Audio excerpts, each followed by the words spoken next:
सत्य के साथ। ग्लोबल वार्मिंग को हम कैसे कम करें, ये हम लोगों के लिए करना बहुत ज़रूरी है। तो देहरादून के चारों ओर खेत हुआ करते थे, लीची के बाग हुआ करते थे, वो सारे खत्म हो। ग्लोबल वार्मिंग के मौसम पर क्या प्रभाव पड़ रहे हैं, उसके लिए क्लाइमेट ट्रेंड्स जो लगातार उस पर रिसर्च करते आ रहे हैं, हमारे साथ मौजूद हैं अंशी जी और प्रेस क्लब के जनरल सेक्रेटरी राजीव जी, जो इस बारे में हमें बताएंगे कि ग्लोबल वार्मिंग का मौसम पर क्या प्रभाव पड़ रहा है। अंशी जी।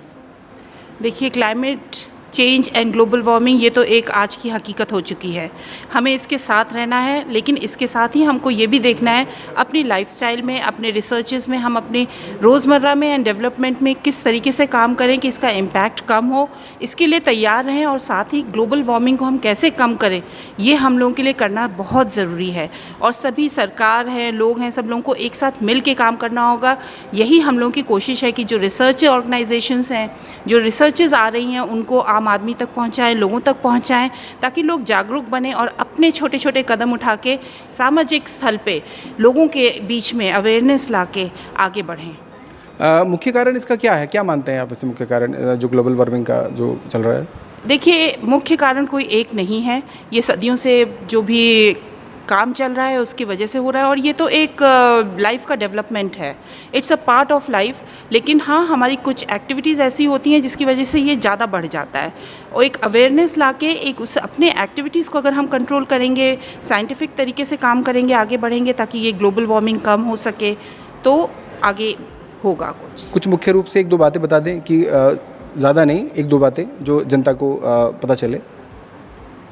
हर एक छोटे छोटे कदम हैं हमारे, जैसे कि हम पानी कैसे बचाएं, हम क्या काम करें जिसकी वजह से ग्लोबल वार्मिंग कम हो सकती है। सरकार के साथ मिलके काम करें, आपस में ग्रुप ऑर्गेनाइजेशंस में किस तरीके से काम करें, ये सब हमें देखना होगा और आगे बढ़ते जाना है। इसमें ऐसा कोई बहुत वो नहीं है, टफ रूल नहीं है, बस एक लाइफस्टाइल का ज़रिया है जिसको हमको अडॉप्ट करने की ज़रूरत है। केमिकल फर्टिलाइज़र्स कम यूज़ करें, ऑर्गेनिक फार्मिंग करें, ये सब चीज़ें हैं। राजीव जी, थोड़ा सा आप भी बताएं। देखिए कि हमारा जो जीवन है और ये जो धरती है, हमें जीना इसी पे है, रहना इसी धरती पे है। और जो आज ग्लोबल वार्मिंग की जो बात आ रही बार बार, देखिए कि ओजोन में छेद, सबसे बड़ी जो है बात आती है, वैज्ञानिक कहते हैं कि ओजोन परत पे छेद हो रही है, जो कि हमारे जो कॉस्मिक रेज आती हैं जो सूरज की ओर से, उनको धरती में रोकने का काम करता है। लेकिन अब ओजोन प्लेट में जो छेद हो रहे हैं, उसके पीछे जो कहा जाता है कि एसी सबसे बड़ा कारण बताया जाता है। लेकिन एसी के बिना क्या हम रह पाएंगे? नहीं रह सकते, हमारा लाइफ स्टाइल है, हम रह नहीं सकते।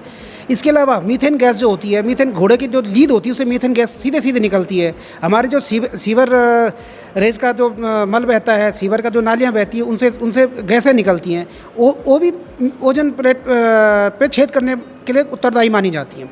लेकिन हम इनसे किनारे नहीं हो सकते, हमें इन्हीं के साथ जीना है। हाँ, इनके दुष्प्रभावों को रोकने के लिए हमें अपनी लाइफ स्टाइल में चेंज करना चाहिए। जैसे कि अधिक से अधिक, जैसे कि लोग घर बना रहे हैं, तो घरों में अब थोड़ा सा अवेयरनेस होने लगी है। लोग घरों में जो है अब देखने की छत पे रूप गार्डनिंग का आ गया और बालकनी में गार्डनिंग करने लगे हैं काफ़ी हद तक। एक बार तो बिल्कुल ही हो गया था कि बिल्कुल सूखा सूखा होने लगा था। दूसरा, हमारी जितनी भी खेती है आसपास देखेंगे कि अब मैं देहरादून की बात करूं तो देहरादून के चारों ओर खेत हुआ करते थे, लीची के बाग हुआ करते थे, वो सारे खत्म हो चुके हैं। हमने क्या किया, हमने एक जगह पे बहुत सारी जो जितने भी ये पर्यावरण को दूषित करने वाली चीज़ें हैं, एक ही जगह पे एकत्र कर दी। उसका बहुत बड़ा नुकसान होता है। जबकि अगर यही चीज़ें अगर छितरा के होती, अलग अलग होती, तो उसका जो दुष्प्रभाव होते हैं वो थोड़ा सा कम होते हैं, माइल्ड हो जाते हैं। लेकिन हम लोगों को यही करना है कि हमारा जो रहने का जो तौर तरीका है, जो हमारा हम पुरानी चीज़ों को, बहुत सारी चीज़ों को हम कहते हैं कि यार वो मजाक उड़ाया जाता है, कहा जाता है कि वो ऐसे रहते थे। लेकिन कुछ चीज़ें ये भी अब रिसर्च के बाद आ रही कि नहीं, पहले वाले जो थे वो बेहतर सोचते थे। जैसे कि पीपल का पेड़ लगाने को कहा जाता था, आम का पेड़ लगाने को कहा जाता, बरगद का पेड़ लगाने को कहा जाता था। उसके पीछे कारण ये है कि अधिकतम ऑक्सीजन छोड़ते हैं और 12 महीने हरे रहते हैं।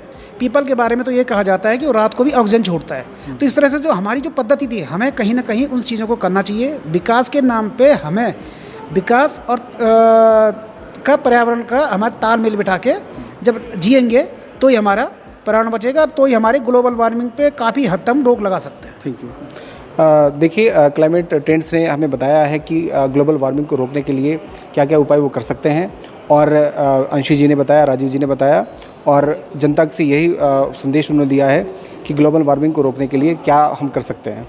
कैमरामैन इमरान के साथ मैं अकबर वाहिद अली, और आप देख रहे हैं न्यूज़ वायरस।